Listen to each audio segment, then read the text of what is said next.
শেষ হয়ে গেল। সে দোকানে তালা কে খুললো, কে লাগালো?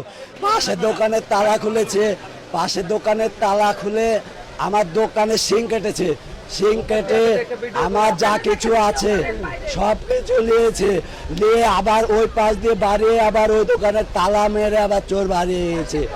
পাশে দোকান কিভাবে তালা খুললো, কিভাবে তালা লাগালো, এটা তদন্ত করা হোক। আমার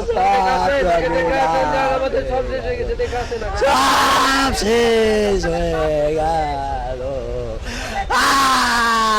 সে দোকানে তালা কে খুললো, কে লাগালো? পাশের দোকান থেকে আমার দোকানে কিভাবে ঢুকলো, আমার দোকানে কিভাবে ঢুকলো পাশের দোকান দিয়ে? পাশের দোকানের তালা কিভাবে খুললো? পাশের দোকানের তালা আবার লাগালো কিভাবে? পাশের দোকানের তালা ভাঙেনি, পাশের দোকানের কোনো কিছু চুরি হয়নি, সব আমার দোকানে চুরি হয়েছে।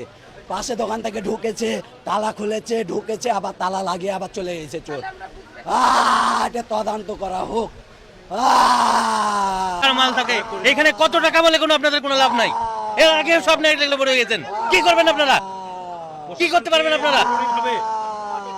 এক একটা দোকানে কয়েক কোটি টাকার মাল থাকে এখানে, আমার কয়েক কোটি টাকা চলে গেল রে। আর আপনারা বলেন কত টাকার মাল আছে নাকি?